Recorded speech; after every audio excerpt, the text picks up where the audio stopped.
Hey, thanks for checking out Fast Eddie's Chop Shop. Here you have every right to be wrong, and I'm going to break it down for you. You know, us having Zelensky in the White House and then speaking in front of our Congress was two giant middle fingers to Putin. That's exactly what that was. And whoever's in charge, which certainly isn't Biden, because as I've said a million times, he doesn't even remember what he has for breakfast. It's certainly not Kamala Harris, because despite being young, she's just moronic. I can't even believe she was a prosecutor. But whoever's really in charge really is trying to get us into war.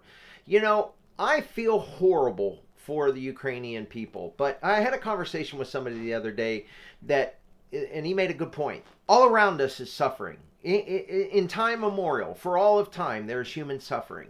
And we want to do what we can where we can.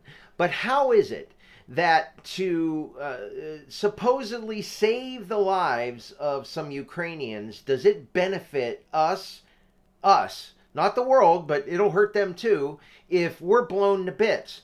If America becomes a nuclear wasteland, what benefit is there? Then you have real human suffering, true human suffering on a scale never before seen in the history of mankind, unless you count the flood. But you know, we're plunging ourselves at breakneck speed towards that, and I really can't figure out why. Nobody respects us. We essentially have closed down our mental institutions, let everybody out, and people that 10 years ago we would have sat down and said, hey, listen, kid, you got a mental problem. We got to do something.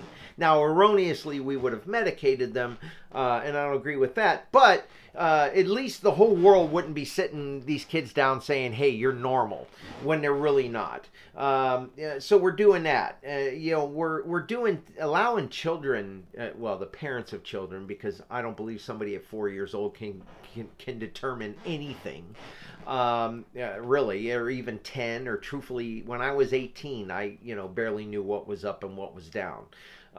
There's a reason you can't drink till you're 21, but we're allowing these kids or their kids' parents to make decisions for them that will change their lives forever. So the world already thinks we're disgusting, and we're doing things that legitimately put us in harm's way. Why? New World Order, the Great Reset. I think. Any comments out there? Anybody that can help me out with that? How that the uber rich that are and the real people in charge, why are they doing this? I know what it is, the Great Reset, but why? What's the benefit?